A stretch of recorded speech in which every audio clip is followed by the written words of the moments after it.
I am here with Tracey Moody, who is a contributor to Friendly Atheist and the co-moderator of the Friendly Atheist Facebook page. And the reason I really wanted to talk to her is because earlier this month, Ark Encounter opened. And Ark Encounter is Answers in Genesis and Ken Ham's giant Noah's Ark replica. It costs like $100 million.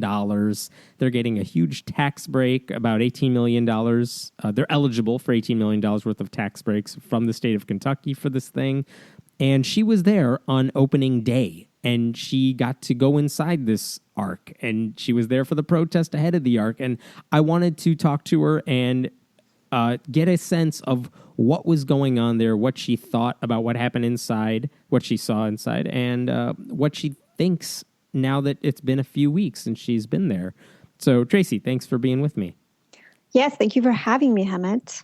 So tell me about what happened the opening day, because the first thing, to my understanding, is there was a protest held by atheists outside the Ark. Mm-hmm. Well, months before it actually opened, my boss, Hammett, said, Tracey, you should go to this thing. And I was oh God, I really don't want to. Why did I tell Hammett I was on my way up there? So going to the Ark was something that we'd already planned. And then the protest kind of later developed. And who's running the protest? The Tri-State Freethinkers. Okay, so atheist group that's established in the area. They're doing this protest. And I think one of the criticisms that you might hear from Christian websites, ministries, what have you, is that, they have a right to be here. What exactly are they protesting? Because there's no, at least in the creationist eyes, there's no violation taking place here. Yeah, actually, that's one of the big criticisms I saw was that from other atheists or people who just weren't necessarily involved in the fight either way, just people who were saying, why do you guys even bother them? Just let them believe the way they want to. Well, the big reason that the protest was taking place was because of the tax breaks they were getting. So not only the up to $18 million in the sales tax incentives, but also the up to $62 million on the tax increment financing they're getting on their future property taxes. So 75% of their property taxes is going back to paying off the Ark. So let me go back for a second. This $18 million, if I have this right, basically they spent whatever money they spent on the Ark, but the state of Kentucky says the tourism aspect of the state of Kentucky, their tourism board says, if you can bring in certain, attendance numbers, a portion of the ticket sales, we will give back to you because you're bringing people to Kentucky, and that's a good thing. And you are eligible for up to $18 million back if you can bring in, a certain number of people. Is that generally? Well, but that's also based on Ark Encounter's own projections for their own marketing projections, which is like to say that they might have 2 million people a year, but the state's projections were saying up to 400,000. So there's no way they would get anywhere near this 18 million because they had inflated projections anyway. Okay, and so they're not going to get 18 million people or $18 million because they're overshooting the mark on their end. Oh, yeah. But it is still a concern because basically the state of Kentucky was saying, yeah, we'll give you money back for people who come to your Christian ministry, and the taxpayers are basically giving you this money back. And the big thing is that normally I would say, yeah, you have a point. This is bringing in more tourism, it's bringing more tax dollars, and that does make sense. However, this is not an area in the city. This is kind of this town in the middle of nowhere where it has really low income, low employment rates. There's nothing in this city. They're just kind of putting this tourist attraction in the middle of it, and they want to build the city up around it. So they're like putting a strain on the infrastructure of the city and the school systems and the fire department and all of these things. So normally that tax money would go into the community and help pay for the things around it that the Ark Encounter is bringing in. However, if most of this money is going back into the Ark, it's kind of depleting what the resources that the surrounding city needs. And I know this is a difficult thing to explain, but can you try to boil down this tax increment financing thing you were talking about, $62 million? So it's going to be on the taxes, the property taxes they pay for the lot of land they have and what's on it. 75% of what would normally go back into the community from their property taxes, that would normally go back into the school systems, et cetera. That 75% of that is going back into paying off the bond debt that the Ark Encounter has. And it's not going back into the city. Right. Okay. And in addition to that, 2% of every employee's paycheck is also part of this TIF agreement, is also going into paying back the ARC. So every employee that works there, for every $100 they make on their paycheck, $2 of that goes back to paying for the place that they work.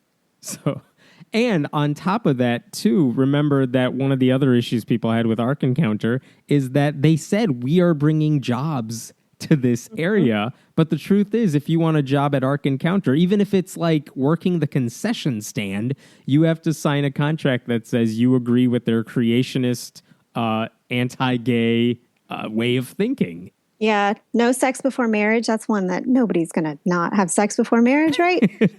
They're all going to say whatever they have to say, maybe, but basically Right. They have to sign the statement of faith. So it's not even, we're bringing jobs to the city. They have to specify, no, we're only bringing jobs in for the very specific type of Christian who agrees with us. But it's worse than that. They lied about it all along. As long as they've been planning this thing, they've been saying, if you're of working age, just apply. We're not discriminating. Actually, Mike Zovath, the manager of Answers in Genesis, actually said it would be illegal for us to discriminate in hiring. He said this in a town hall meeting. There's record of it. And we can post a link to that in the show notes. But yeah, so they've been... either they knew what they were doing and they were lying about it, or they were being, really coy about how they phrased these things irresponsibly. But anyway, so that's kind of what people were protesting. It wasn't just, there's an ark here. No, it was all this money that they lied about, where it was coming from, where it's going, how they're paying for this giant thing. And on top of that, too, are they also protesting the science of this whole thing? Well, sure. I mean, but even since the protest has happened, we know even further that Ken Ham is trying to lure in public schools. So talk about that for a second. How is he trying to lure in public schools to this thing? He's made an announcement that, first of all, tickets are outrageous. It's $40 for an adult. I'm not sure how much it is for children, but he's offering for $1 per child if a public school wants to bring a field trip to the Ark. So $1 making it really per person. convenient for public schools to plan field trips. And his argument, I think, is basically, this is an educational place, so of course you should come here, and it's unconstitutional for you to say you can't come here, because, you're discriminating against Christians, apparently. And the church-state separation argument is, you can't go to a Christian ministry on a field trip. That's very different from, a comparative religions class where you might visit a church and a mosque and a synagogue. That's not what this is. This is a straight up, we're proselytizing, we want to brainwash you. That's not what public schools should be doing on their field trips. Yeah. And actually, all of the exhibits inside are not only saying, hey, this is how we believe things were. They're saying, here's the secular worldview of things, and here's how this is wrong, and here's how our way is right. So it's not only just trying to indoctrinate you, it's trying to undo what these children already know in their secular educations. So it's a field trip that says everything you're learning in school is wrong. Yes. Yeah. So that is a battle that is still being waged. I believe Freedom from Religion Foundation sent a letter to every school district in Kentucky ahead of time saying, hey, this Ark Encounter thing opened, you can't go there on a field trip. And Answers in Genesis sent out a thing said, yes, you can. By the way, it's $1 per kid, and teachers are free if you want to plan something. So I can't wait to see if it happens. I know someone may take them up on it, and if they do, there could be grounds for a lawsuit from church-state separation groups saying this is proselytizing. And if that happens, by the way, and if the church-state separation groups win or there's a settlement, these school districts could stand to lose way more money than had they just paid full price for that. I almost just kind of wish it would happen just so we could set an example really early on and just drop it. Yeah, and just settle this once and for all. Yes. Yeah. It's also strange just to think about how kids would go on that field trip. That just sounds like a horrible No, I know. day. No, it's very drab. It's very boring. It would not be fun for children in any way. Okay, so we'll go into the Ark Encounter in a second, but how was that protest? Do you think it was effective? Were people listening? Well, okay, so the protest was supposed to be the protesters making an exhibit for the cars that were backed up off of the off-ramp. Because there's a ramp highway. You got to take from the highway to get to Ark Encounter, and you guys were there's a light stationed there. at So the ramp. The little area that the protesters reserved, actually, they didn't even have to get a permit just because it's public land. we were lined up there with signs to face the cars that were stopped at the stoplight, but there were only a couple cars at any given time, if any at all. So it kind of turned more into this situation where, because Eric Hovind was there with his crew, the creationist Eric Hovind, and we were just kind of bickering back and forth because his group was there and our group was there. So it wasn't really a protest for anybody to see outside of what was just happening on that little plot of land. But it was a lot of fun, actually. I always enjoy Eric Hovind. I know a lot of people are like, oh, he's terrible. But I think he's really nice and he's really fun. And I completely disagree with him. But I at least enjoy getting chummy with him sometimes. He's like Ray Comfort. He'll talk to you. He'll have a real conversation with you. And you know where he stands on the issue. He knows where you stand. Yeah. And he enjoys debating it. I admit he's given me a hug and I liked it.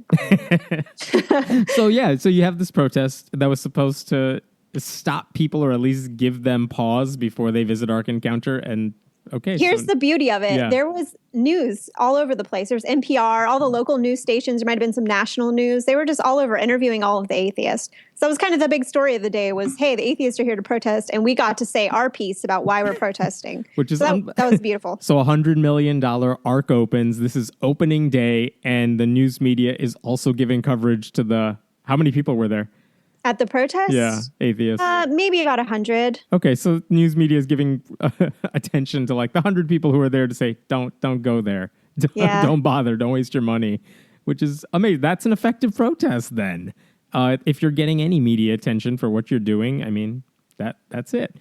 Okay, so the protest ends and... Oh, one more thing I need to say about the protest. So apparently the people who are supposed to deliver the porta potties on the way to the dispatch guy on the way to deliver the porta potties had talked to Jim Heldon. He's the head of the Tri-State Freethinkers. He's the one who ordered them. They'd already signed a contract with these people and paid them. Because the you want porta potty guy says, this is for the protest. And then they never delivered the porta johns. They found out. We didn't have toilets. They found out why you were there. And then they said, forget the contract. We're not giving them to you.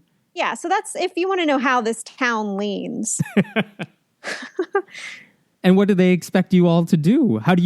Someone's got to pee, 100 people in that heat? We were just taking a little car. There was a car that was kind of just taking people back and forth to the gas station. Oh, my God. Where there happened to be porta-johns from the company that denied us. Yeah. So they were all getting their photos with the porta-johns. That's horrible and kind of funny at the same time. Okay, so the protest ends. Everyone needs to take a shit or something. And now, I mean, how many people ended up, like, you're done with the protest? How many people go home versus how many people say, okay, I want to check out this Ark?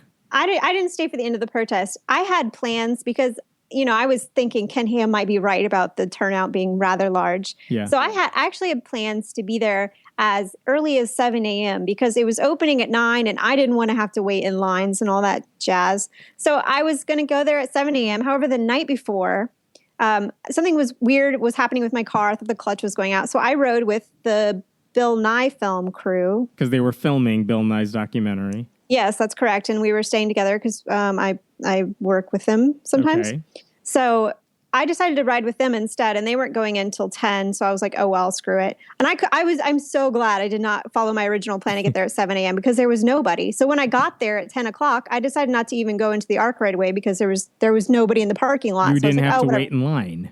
I'll just protest for a while. So we protested until noon. So we were there for like 2 hours.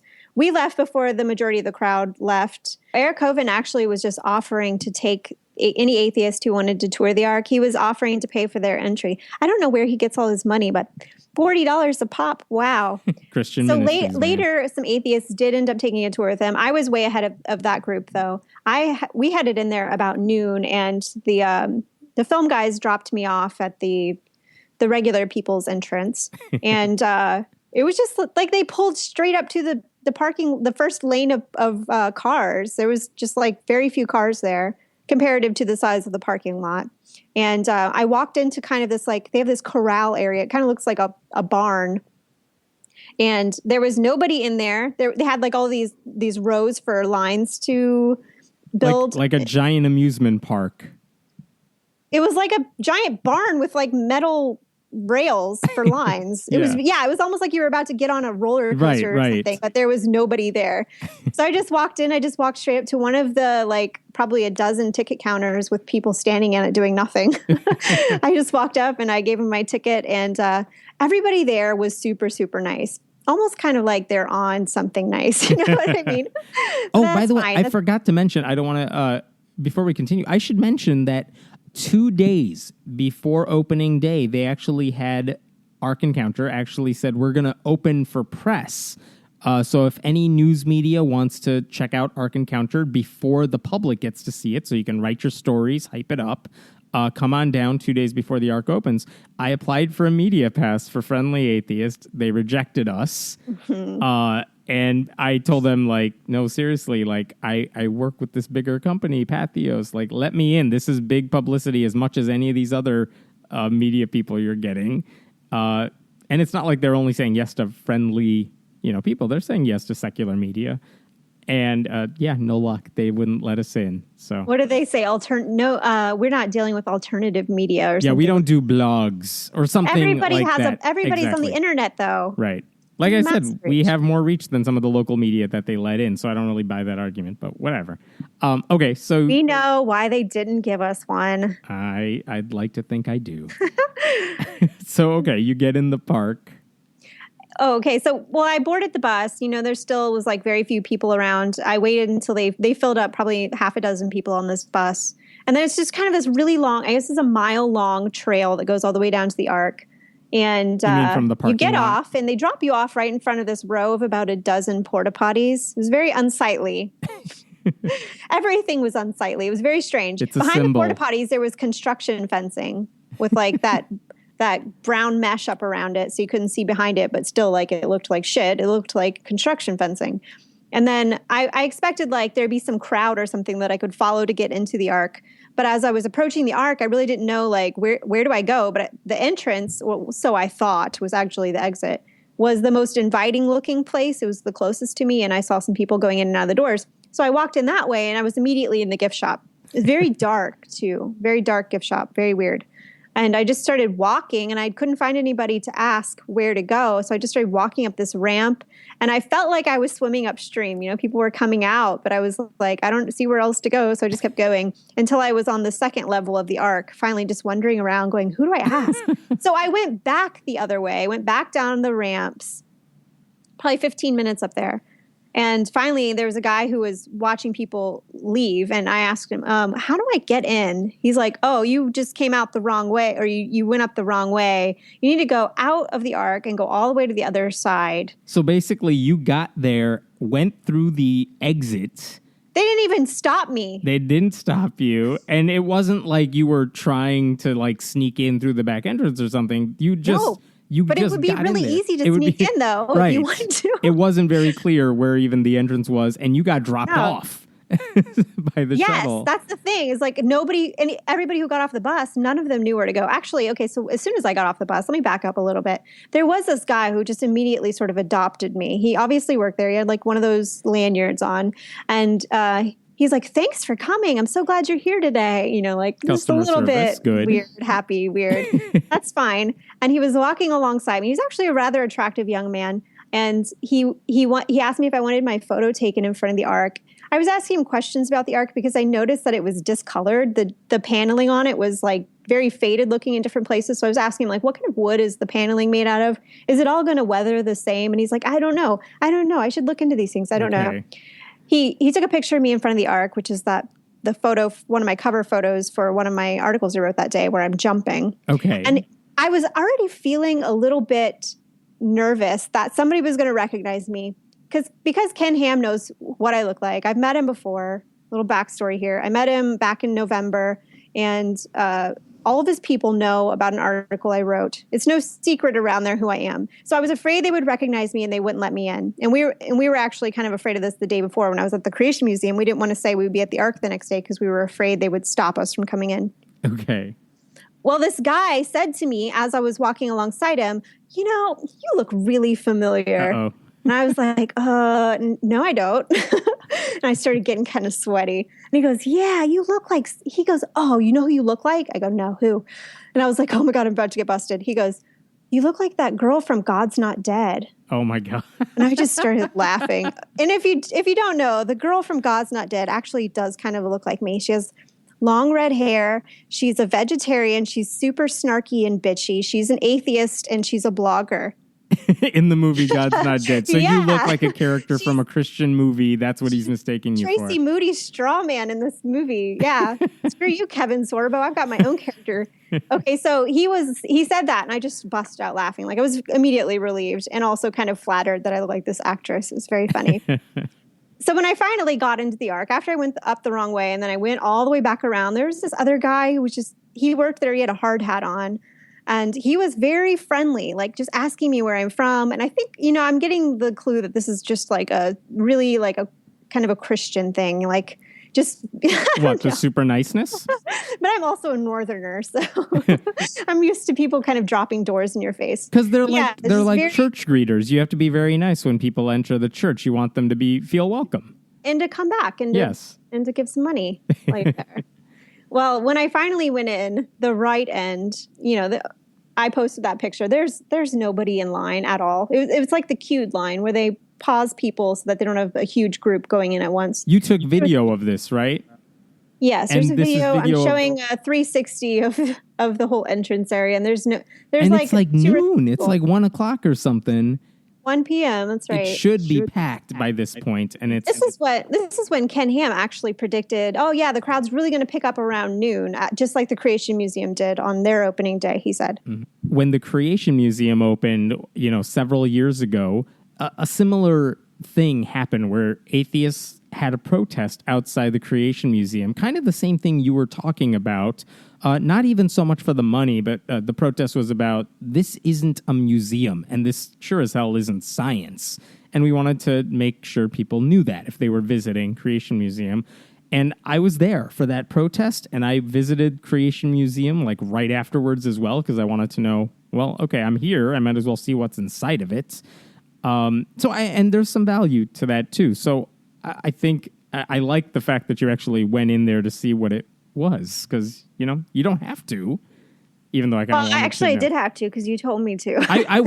That's what I'm saying. Like, you don't have to go in there, but it's valuable to know what's in there. No, I was curious. After the last few years of watching this develop, I was curious. Yeah. So okay, you finally get inside the right way. Yes.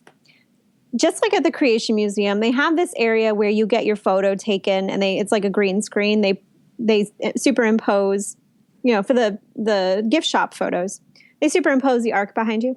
Okay. So I stepped up to get my photo done, and the lady was like, "Oh, confused because I was alone. What is this? Like, she doesn't have her husband, her bearded husband, and her children, like 5 children."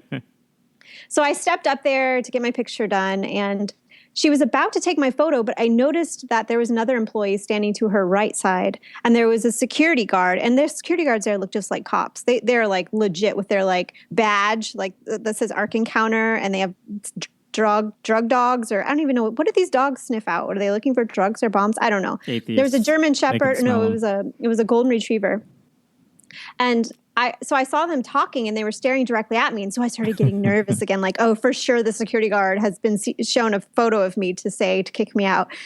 I was nervous. And then the security guard guy goes, hold on. Stop the lady from taking my photo. I was like, okay. So I flipped my phone open to the camera because I was going to take a video of this guy throwing me out for Friendly Atheist. Of course. But then he just comes up. He goes, are you alone? And I was like, yeah. He's like, well, can my dog take a picture with you? And I was like, okay, do you want to take a photo with me too? Because I thought that would be really good. He's like, no, just my dog. And he sat his dog down, like the dogs that you're not allowed to pet. Because I actually asked, I was like, can I pet your dog? He goes, I'd rather you not. So he takes the leash off of her, and he goes and stands by the woman who takes our picture. Is this his way of being super nice to you? Isn't it weird? I still think they were putting me on. Like, I still think they knew who I was, and they were messing with me. So after this happened, the lady took a couple of pictures. The security guard walked back over to by the door where I was about to walk in, and he stopped me again. And I was like, okay, this is it. Now he's going to kick me out, now that he's had his fun with me. And he said, so are you really here alone? And I was like, yeah, I usually do things alone. I'm single, and I eat out alone, and I'm fine with that. Why is this a problem for everybody? And so he said, oh, it's just unusual. I mean, you couldn't find anybody to come with you? And I was like, well, no, not really, because, everybody that I know, they have other things to do. On a random Thursday when this thing opens. And then so he just kept chit-chatting with me. And then finally I was like, okay, well, I'm going to go ahead and go and take the tour now. Thanks. Somehow I saw this guy on every floor. There are four floors in this thing, I believe. And every floor he was on when I would get up there. And he waved at me and goes, hi, are you having fun? So he's either really welcoming or really creepy. No, I believe that he was actually just being really nice. Okay. He wasn't creeping me out at all, but it's really hard to creep me out. Okay. That's a challenge. So what did you actually see in the museum now? When I first walked in, it was very bizarre. They had all of these little crates, like stacks and stacks of them, probably a few hundred of these little crates, but you couldn't see inside of them. And they had noise boxes in them, and they were making like clucking noises and bird noises and like just the small like noises small animals would make. But you couldn't see them. So I'm imagining they're saying these things are in these crates on the ark, but they don't have any sunlight. They're just in these like enclosed wooden boxes. Not really sure what the plan was there. I know there are no real animals in there, but do they even have air holes? I don't think so. Part of this is on one of my videos. It was right when you walk in. Okay. I don't know. It was eerie.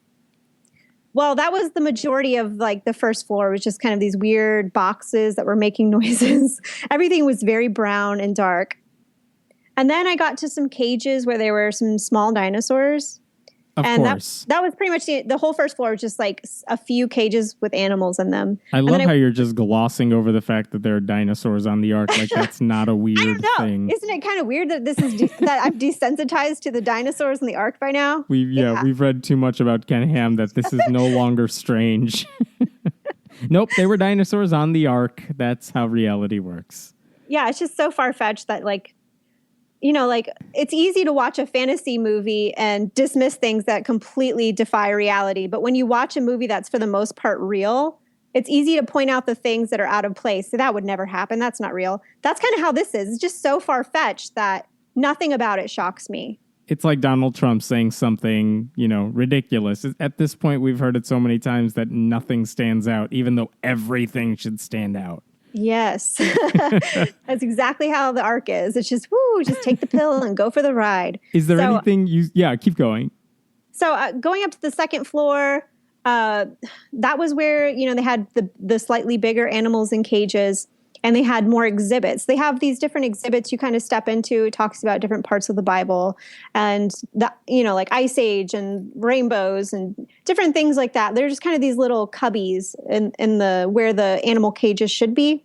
There were actually very few animals. I was really expecting there to be. That's the point of this thing, right? Is to show us that this is how this works. This thing's enormous, and this is now you can believe that all these animals fit because look how big this thing is. We got all the animals in the ark. No, there were very few animals on it. Most of the cages were reserved for exhibits.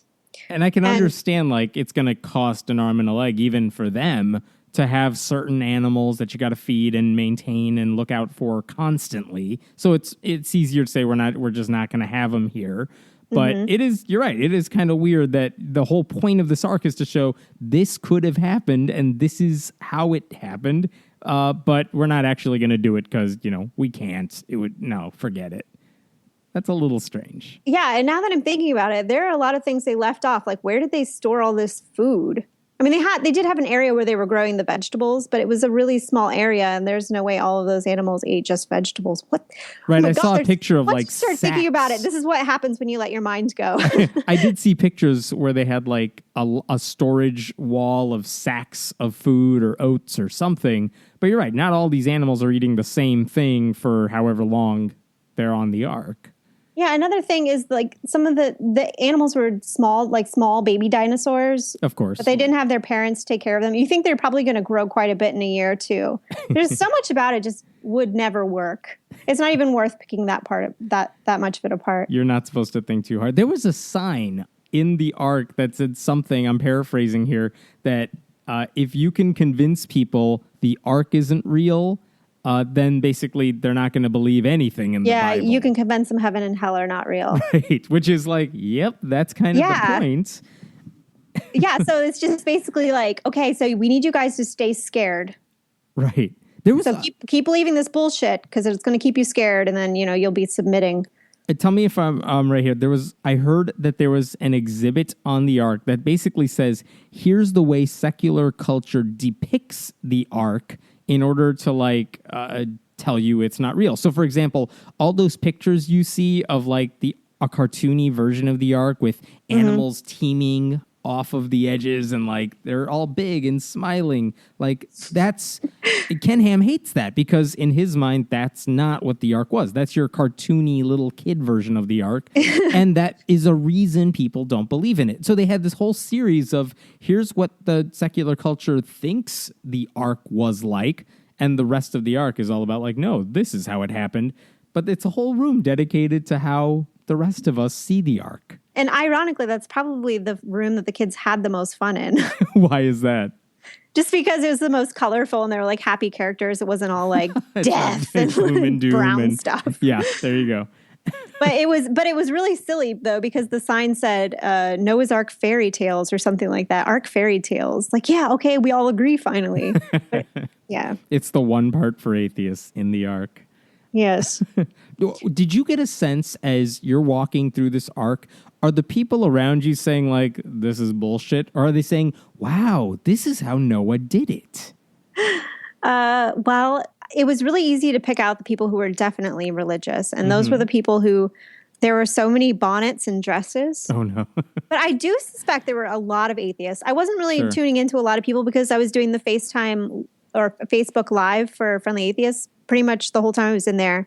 I was looking for opportunities to take photos and stuff. So I wasn't paying a whole lot of attention to my surroundings, but the people with the bonnets and the beards were definitely standing out to me. But I did see some atheist friends inside. Do you think the people with the bonnets or just, in general, the people who were Christians who were there to see the Ark genuinely, not there to like go through it, do you think they accepted everything that was in there? That's the question. Were they looking at this saying, oh, this is amazing? Or are they saying like, we're Christian, but no, this is bullshit? I think they were there to get their confirmation bias. Mm-hmm. I think they were just looking for some comfort, right? And they found it? Yes. Oh. I don't know. This is an ethical question we had with the Creation Museum too, which is that do atheists who visit there, because you want to know what your opposition is saying and thinking, do you have an obligation if you see a kid next to you and the kid's parent and they're saying, this is how Noah built the Ark, or this is how God created this creature in like one day, do you have an obligation to say, no, stop listening, kid, your mom's wrong, this museum's wrong, Ken Ham is wrong? Or do you back off because it's none of your business to interrupt their little museum visit here? I wonder how many atheists visiting Ark Encounter were like, they wanted to scream at some of these families. Well, you should have seen me with Dave Silverman the day before in the Creation Museum. So you guys visited, you and the American Atheist president, Dave Silverman, you guys visited the Creation Museum the day before. Yeah. And I'm sure he was livid going through this place. Oh, he was so depressed. I actually did a Facebook Live with him at one point where he was just like, his eyes were as big around his quarters. And he was just, I feel so bad for the kids. It just makes me want to go back to work immediately. Like I need to get back to the office. Yeah. And he was saying it loud enough that anybody who wanted to overhear him could. I don't think he's capable of doing a whisper. Yeah. But is this thing, he wants this thing to like change minds. I really Ken Ham does. Yeah, I really doubt, like, does he assume the atheists are going to go here and be like, actually, I'm going to look into this Bible thing. I just don't see it happening. I only see it being a confirmation bias tool. And this is a big question that I have because say what you will about Ken Ham and his ministry. They spent a ton of money, or they invested a ton of their time. How long was this project being developed? Like 10 years? More than that, maybe. Oh. Maybe 20, like they had a dream of it way back when, and they've been working to that end. But, how do you know if something like this is successful? Is it that you hear Christians going and saying, yeah, all right, I still believe the Bible, or now I just have more confirmation of it? Or, if atheists go in there and they never say, yeah, I guess I believe this. If none of them say that, was this successful? I do remember Ken Ham saying at one point, if one person's mind changed, the whole thing was worth it. $100 million. $100 million mind. Yeah. But how do you know that person's mind is going to be changed to his satisfaction? Because it's not just enough that you're a Christian. You have to be as thorough as him in your belief. You have to be a certain kind of Christian for him. Yeah. Otherwise, you're not even going to get a job there. Yeah. Was there anything else that you saw in the arc? Okay, we get a sense that there was a lot of stories in here that are just literally unbelievable. Was there anything you saw in there where you're like, well, I didn't expect to see this in here? Yeah, the poop removal system. They had a poop removal system exhibit. Everybody was asking me this on the Facebook Live. They were saying, how do they get rid of the shit? That is a natural question. When I actually came across the waste removal exhibit. So they have this pulley system that on the very bottom, there's a very large four-legged mammal, and it's walking on a sort of a treadmill, and it's turning this pulley, and there's a guy shoveling shit onto the pulley, and the pulley is dumping it's like taking the shit all the way to the top of the ark, dumping it into this giant vat of water that keeps getting flushed out, and then fresh water would come back in. Why didn't they actually build this on the ark, though? They're saying, like, this is probably how it happened. Like, why didn't they accommodate that in the ark? And that's how you go to the bathroom in the ark? I would have loved to fucking see this thing in action. That would have been great. And it would have been built by that same porta potty system place, those people. It's just so far-fetched. And especially since most of the ark was... The ark that he built was made of steel and had insulation and stuff like that. Like, how did this ark back then support all of this water coming in through the center and flushing out? It was only wood, and they had iron at the time. They didn't even have steel. It's a very complicated pulley system that there's no way Noah and his sons built that in, sort of thing. Yeah, and he had explanations for other things, too. I actually didn't stick around to read every single exhibit, but he explained how they had lighting and how they had air circulation, because they only had one window on the ark. And no internet either. And they were growing vegetables. So how are you going to grow vegetables without any natural light or air? Just so much about it was just so far gone. It was just silly. But I did actually see Ken Ham on the top floor. The man exists. He was interviewing people, and I got really excited. So I flipped open the phone and did the Facebook Live, and he was talking to people, going one by one, turning to people, and then he gets to me, and he like looked in my face and sort of turned around really fast, like it looked like just chills. I don't know why. I wouldn't have embarrassed him. You know, if anything, I would have been like, "Good job, dude." Yeah, you did it. This is your dream. Congratulations. Yeah, I was really sad that he blew me off like that. I don't know. What do I expect? So I go through this whole arc. You know, I did all the exhibit. You know, I strolled through the whole thing. When I was leaving, I walked out through the gift shop. The security guy who's been haunting me on every floor, he was there when I was leaving. Of course he was. And he stopped me again. And so I leaned up against a pillar, and I was looking at my phone, and he walks up to me. He's like, "So did you have a good time?" And I'm really thinking this guy's flirting with me at this point. And it makes sense to me why I felt like 3 of the people that were working there were flirting with me.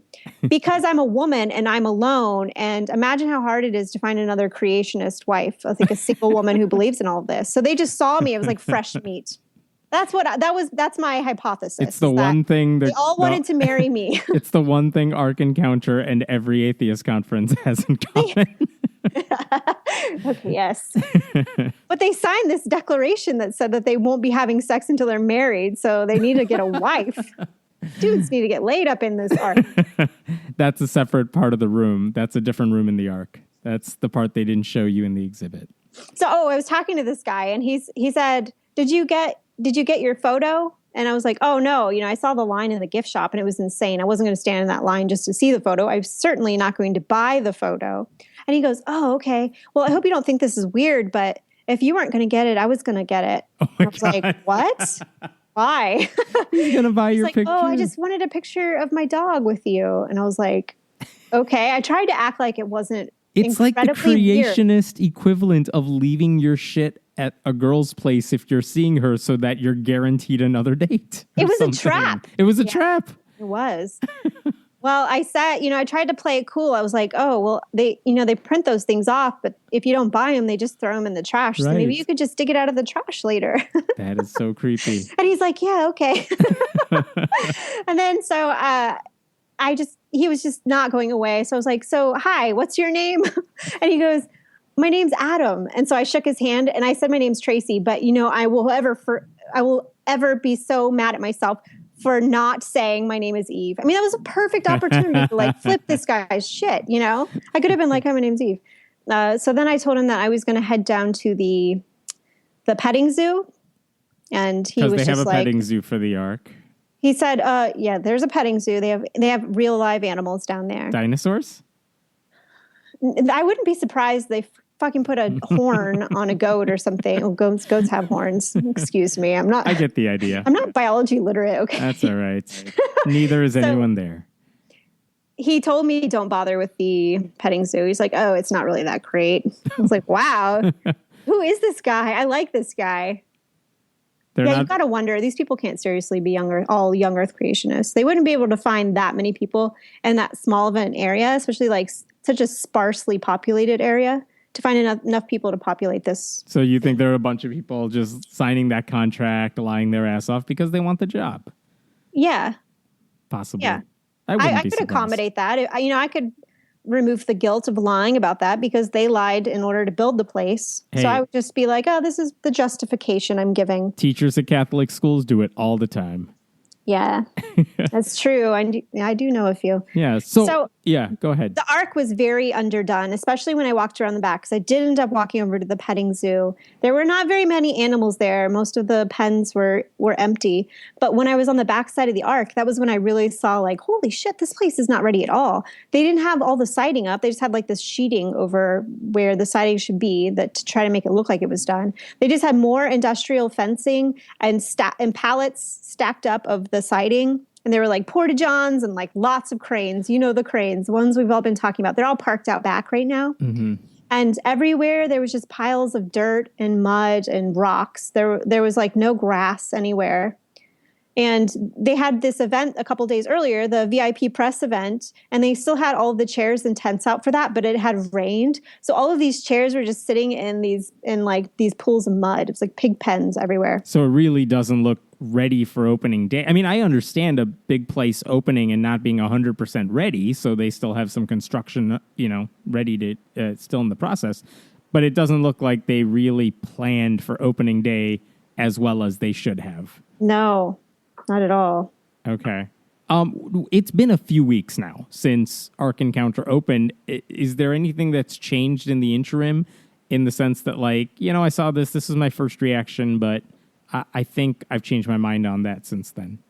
Well, it's hard to know what's really going on with the Ark now because we can't rely on Ken Ham to give us reliable projections reliable attendance records, because when he was trying to compare the Atheist protest to the crowds he had on opening day, he was actually using photos from 2 days before, which was the VIP press day. He showed the VIP press day and said, look at all these people at the Ark. And it's like none of them paid. Yeah, there was something like 4,000, maybe even more than that there 2 days before. And they were all people who were invited to be there. So none of those people were paying guests.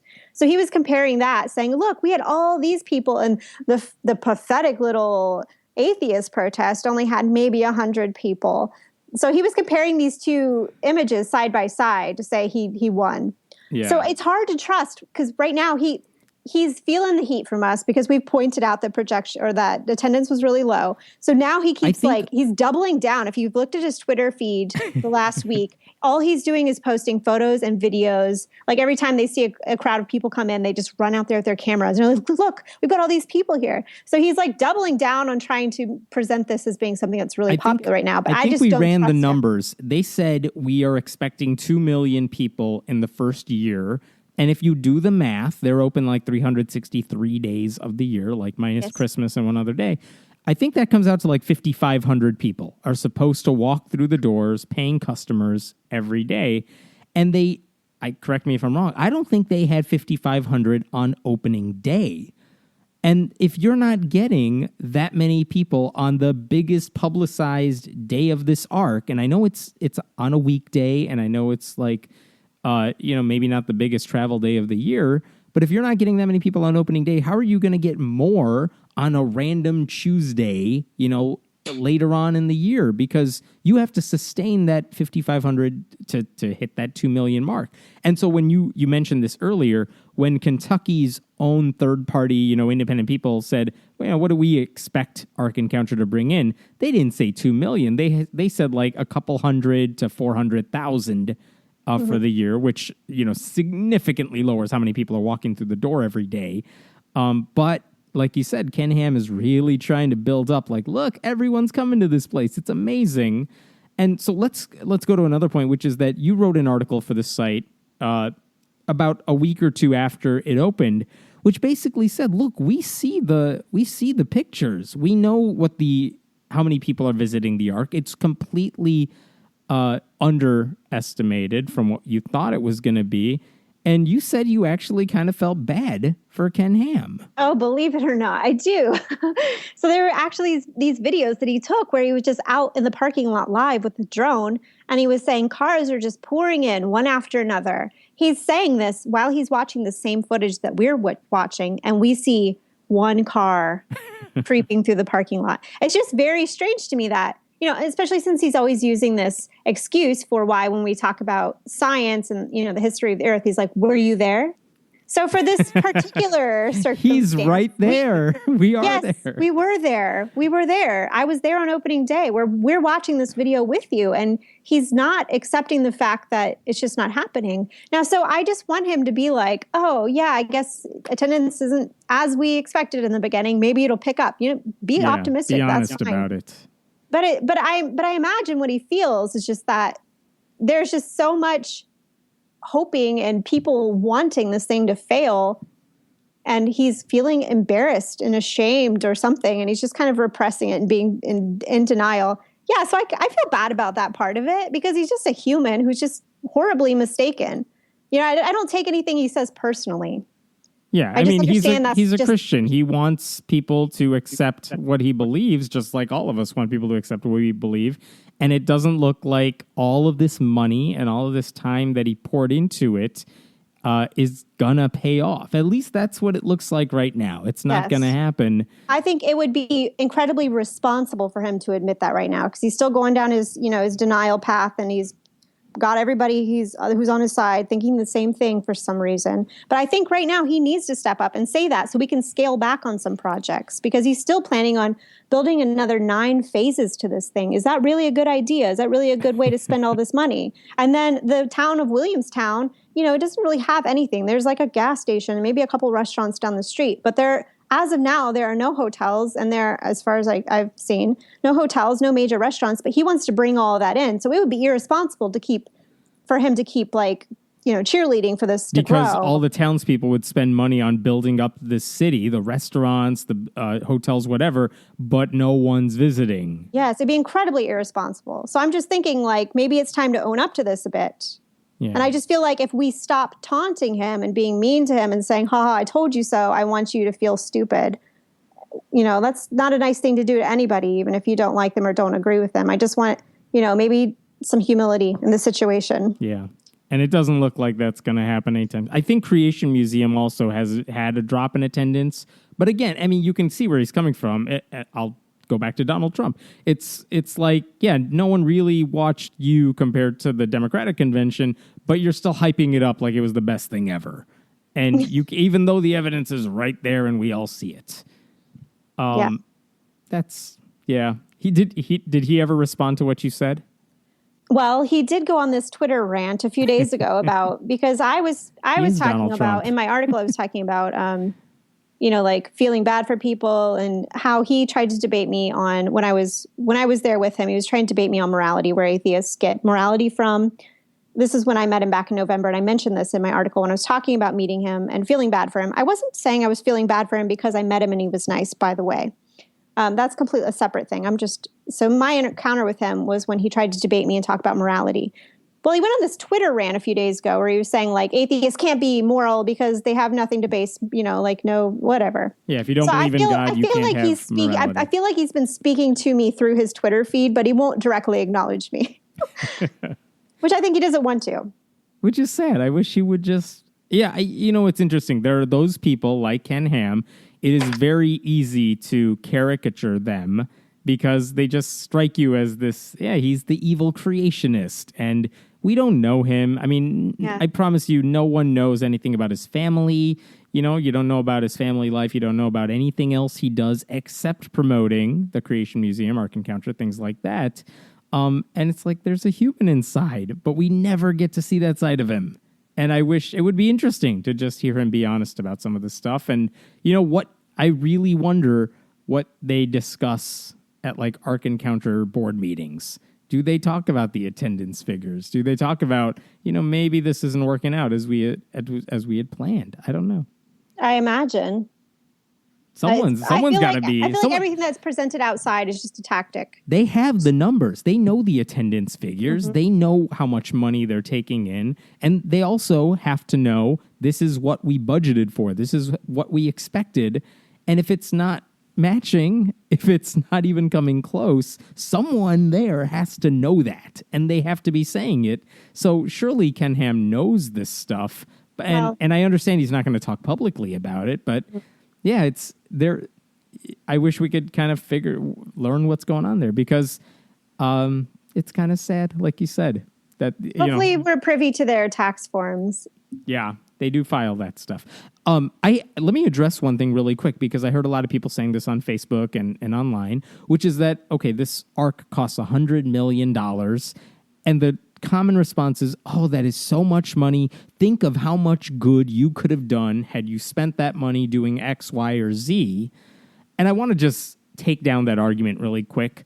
Look, all of us have our pet projects. We could all use money in better ways, but this is the thing that they dedicated themselves to. This is the project they wanted to build.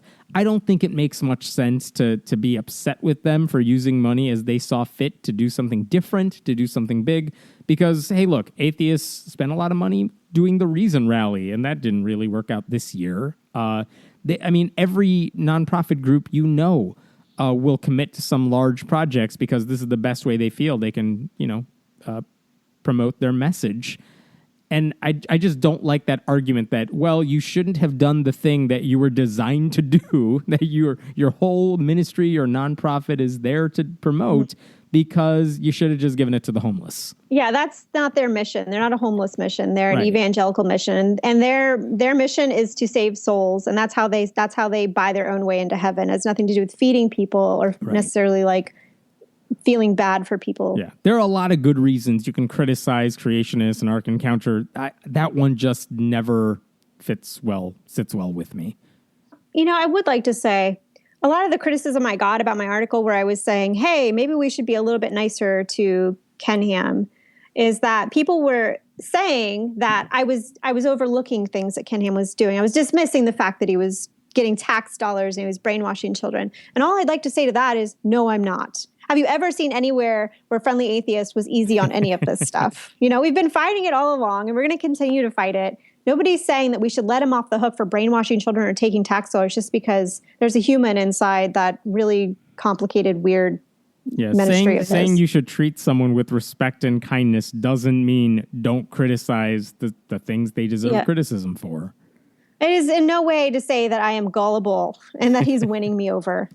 I could say I'm not definite on anything, but I can almost guarantee there's no way that he's ever going to win me over with his worldview. It's funny. Believe it or not, I've had many email conversations, especially over the past 2 weeks, with Ray Comfort, who's another Christian evangelist. I swear we've emailed each other like once a day or something for the past couple of weeks, because his new movie just came out. And he knows very well that I am not going to like this movie.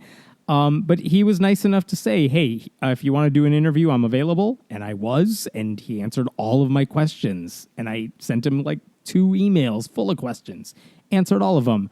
He said, I really want to read your review of the movie. And I'm like, it's coming out. There is a human there who's really interested in this stuff, even though he knows he's going to get slammed by atheists. Yeah. The difference, I think, for me between someone like Ray Comfort and Ken Ham is Ray Comfort fully acknowledges where he sits, in this conversation. He's well aware that a lot of atheists love to pick on him. He knows that they're going to fight back against his arguments. Ken Ham seems very much like, if you criticize me, it's because you're in denial or something. It's because there's something wrong with you. I don't know. He just doesn't strike me as having honestly, that I believe what Ken Ham is doing is he has found a way to make the atheist publicity work for him. I mean, no doubt. The whole, the debate with Bill Nye, all of that. It's done very well for him. So he's baiting us. If you look at his Twitter, he uses language like the atheist religion. Naturalism is a religion. He's doing this because he knows that we consider religion to be a bad thing, and it's insulting to us to hear things like that. He wants to bait us into fighting him because it's just that's how he gets the majority of his Twitter shares is that atheists retweet him with a quote to say this is not true. This is how it's working for him. This is how it's spreading his word. Yeah, he would not have the publicity that he has gotten for the Creation Museum and Ark Encounter if it weren't for atheists, scientists, and the media basically saying there is a battle going on here. I mean, it's not a scientific battle. It's like a publicity battle, but it's a relationship that works for him really well. So consider that. And that's another part of what I was saying in my post is that a lot of atheists, most of the ones who are retweeting him and yelling at him in various medias, they are the people who are using really mean language and stuff and just kind of fueling the fire. And I think we should just drop all the little shit. Just stop fighting him on things like atheists have no morals. We know we do. Let's just move on to the big things. Like, what can we do to actually stop this from happening? Right now, we've got the attention of the national news. That was not happening until recently. I don't know if I would agree entirely with that. Like, if he says atheist religion, I think we should push back. But I would agree where we say, go ahead and criticize his bad ideas, but don't say, like, Ken Ham's a dick. Or, anything. Don't go after the personal attacks. I'm sure he's a really nice guy. And then you said this too. Like, there is a human somewhere in there. And like, he has feelings. You don't have to criticize him. He's doing what he thinks is best for the world, like saving these souls. But he's wrong. And he's wrong about a lot of things. And he's wrong about science and stuff. Criticize that. Yes. And if he says atheist religion, fine. Let's talk about why he's wrong when he says that. But I mean, this is a Twitter. But I think we should criticize these things in moderation because he's using them as his platform. That's what I'm saying. And when you do criticize him, don't go after him as if he's an evil dude. Just explain why he's wrong. I mean, the personal attacks I'm not saying anything you haven't heard before. Yeah, the personal attacks are just cruel. You don't have to resort to that. Stick to the arguments. Go after those. Do it in a clever way if you want. But how about when you say things, consider that somebody who is coming from neutral ground will be reading them. And whose side would they take if they were to read this? Right. So if you're being rude, you're going to shut yourself down. This happens on like YouTube, as I've seen many conversations about this lately, especially. There are some people who are really mean that actually make the videos on YouTube in like the atheist world. It's like, you're not going after like the ideas. You're not criticizing, this is why this idea doesn't make sense. Here's why you should think about it a different way. No, they go right after the people. They create these caricatures, the demonized versions of people, so that when you hear their names or you hear like certain buzzwords, you just have this visceral bad reaction to it. It's like, that's not how you win this argument. You're distracting from the actual purpose. That view is very counterintuitive to atheists, I thought, because we don't believe in evil. Isn't that a supernatural belief? Obviously, yes. So nobody's going to be motivated purely by evil. Nobody for the most part, no. Who wakes up and goes, I'm going to do bad because it feels good to do bad today? Everybody's waking up. They're doing things that they think, for the most part, with good intentions. Right. And that's exactly what Ken Ham's doing. He really believes what he's doing. He's not motivated by evil because it's not something that exists. So consider that. Just consider he's doing the right thing as far as he's concerned. Right. He's wrong. So trample his ideas. Right. Go after his ideas all you want. I think that runs through all of the questions I had. Were there any final thoughts you had?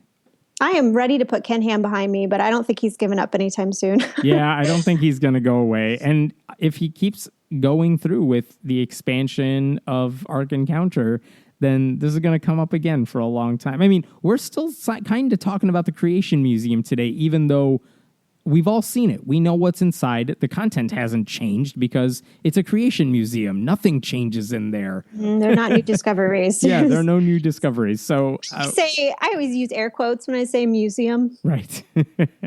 As you should. Thank you so much for going there on our behalf so we could all get a glimpse of what was going on inside of this place. Oh, it was my pleasure. I had so much fun regardless of how miserable I looked. And we will have links in the show notes to many of the articles Tracey wrote and the videos that she took when she was there. We'll also have the photo of me with the security guard's dog. Excellent. Actually, here's one last question for you. If someone is listening to this show and they have the opportunity to go to Ark Encounter, should they spend the $40 and actually go there? Is it, I mean, even as an atheist, is it a learning experience to go there? Because if you asked me that about the Creation Museum, I would say yes. You should go in there because you should see what, the opposition, the creationists are saying. You should get a firsthand look at that because that will make it better for you to argue against it. That is bittersweet. I do think that people should go because it's interesting, but hopefully you are well documenting it and putting it online. That way you can satisfy other people's need to know. So let's try to get everything that's in there onto the internet so we can stop giving them money. Well, thank you so much for joining me. Thanks, Hammett.